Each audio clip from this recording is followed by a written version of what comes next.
بسم اللہ الرحمن الرحیم۔ ہمارے درمیان سے صدقہ نکل گیا۔ آپ صلی اللہ علیہ وسلم نے فرمایا الصدقۃ یدفع البلا، صدقہ بلاؤں کو ٹالتا ہے۔ پہلے رشتہ کرنے جاتے تھے، صدقہ دے کے جاتے تھے، بارات نکلتی تھی، صدقہ دیتے تھے۔ ویسے تو اسلام میں بارات نہیں ہے، یہ بات ذہن میں رکھیں۔ یہ جو اتنے سارے سینکڑوں لوگ بھر کے لے جاتے ہیں اور لڑکی کے گھر جا کے کھانا کھا رہے ہوتے ہیں نا، یہ اسلام میں نہیں ہے، سادگی سے نکاح ہے۔ لیکن بہرحال کسی بھی کام کے لیے نکلتے تھے، صدقہ دیتے تھے۔ کوئی خیر سے واپس آتا تھا، شکرانے کا صدقہ دیتے تھے۔ طلبہ امتحانات سے پہلے صدقہ دیتے تھے۔ بیٹا باہر دوسرے ملک بھیجا جاتا تھا، مائیں صدقہ دیتی تھی۔ وہ کہتا تھا میں واپسی کا سفر کر رہا ہوں، تو مائیں منتیں مانتی تھی، روزے مانتی تھی، نوافل مانتی تھی۔ ہمارے اندر سے منت نکل گئی۔ اگر ہمارے یہاں کوئی منت رہ گئی تو وہ کیا رہ گئی کہ میں دھاگا باندھوں گا، میں چوٹی رکھوں گا، میں فلاں دربار پہ جا کے یہ چڑھا دوں گا، فلاں سے یہ اتار دوں گا، فلاں یہ کیا منتیں ہیں؟ سب سے بہترین منت تو وہ روزہ ہے، وہ نفل ہے، وہ اللہ کے نام پر اللہ کی رضا کے لیے فقیروں کو کھانا کھلانا ہے۔ اس طرح کی منتیں ماننی چاہیے کہ میں اللہ کے راستے میں یہ صدقہ کروں۔ ہمارے درمیان سے صدقہ نکل گیا۔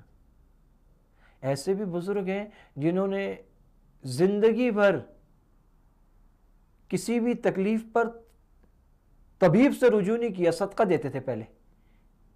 اگر وہ بلا ٹل گئی ٹھیک ہے، اس کے بعد طبیب سے رجوع کرتے، ایسا یقین تھا۔ علاج بھی سنت ہے، لیکن پہلے سوچتے تھے شاید ہماری شامت اعمال ہے تو یہ بلا آئی ہے، یہ صدقے سے ٹل جائے گی۔ اس کا آسان طریقہ ہے گھر میں ایک گلک رکھ لیں، غلہ، ڈبہ، باکس، جیسے بچے پیسے جمع کرتے ہیں اس طرح کا۔ ذرا سا کسی کو کوئی مسئلہ ہو، اس کا صدقہ اس میں ڈالنا ہے۔ اس کا مطلب یہ نہیں ہے کہ اس کے سر سے گھمایا جائے، یہ بھی کوئی طریقہ نہیں ہے۔ ہمارے یہاں یہ بھی ایک طریقہ ہے کہ صدقہ جو ہے نا وہ اس کے اوپر سے یوں کر کے گھماتے، گھمانے کی کوئی ضرورت نہیں ہوتی، کسی کے سر سے گھمانے کی کوئی ضرورت نہیں ہے۔ صدقے میں کہتے ہیں کالا بکرا ہی ذبح کریں گے، کالا بکرا ذبح کرنا کوئی ضروری نہیں ہے، ذبح کرنا بھی کوئی ضروری نہیں ہے۔ خون بہا جائے تب ٹھیک ہے، نہ بہائے تب ٹھیک ہے۔ کسی کی جان کا صدقہ ہو، کہتے نہیں بس بکرا ہی ذبح کرو اور کالا ہی ذبح کرو۔ کالا بکرا تو اس پہ پکڑ نہ ہو جائے قیامت کے دن، یہ کالا پتہ نہیں کہاں سے لے آئے، یہ پتہ نہیں جادوگروں نے، عاملوں نے، ٹونے والوں نے سکھایا شاید۔ یہ کالے کا کیا مطلب ہے؟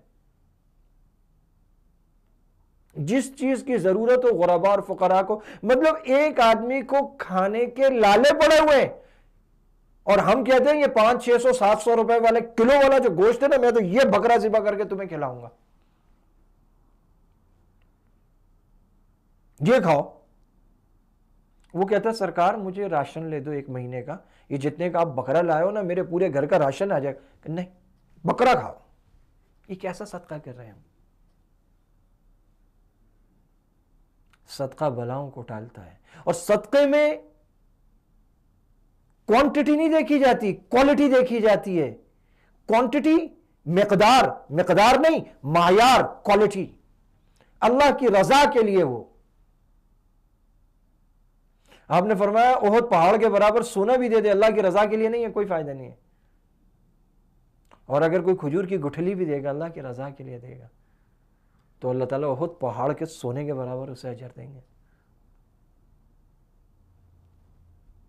میرے بھائیوں، بچوں کے ہاتھ سے صدقہ کروانا چاہیے، بچوں کو صدقے کی عادت ڈالنی چاہیے، اور جب وہ بھر جائے، سیٹ ہو جائے گلک، تو پھر اٹھا کے علاقے میں یا قریب جو مدرسہ ہو جہاں رہائشی طلبہ ہوں وہاں بھجوا دیں اسے۔ ہمارے یہاں تو صدقہ دینے کے لیے بھی کوشش ہوتی، گھر کی ماسی کو دے دیں، اسی پہ احسان کیا جائے، زکوٰۃ بھی اس کو دو، صدقہ بھی اس کو دو، اور پھر رگڑ کے اس سے کام کراؤ اور اس کو بولو سب کچھ تو دیتے ہیں تمہیں۔ اس کو بھی ایز اے فیور یوز کر رہے ہوتے ہیں۔ اللہ سبحانہ و تقدس ہمیں صدقے کی اہمیت سمجھا دیں اور ہماری زندگی میں یہ عمل بن جائے، چاہے ہم 8 آنے صدقہ دیں، 1 روپے صدقہ دیں، 1 ریال، آدھا ریال صدقہ دیں، لیکن صدقہ دیا کریں۔ وآخر دعوانا ان الحمدللہ رب العالمین۔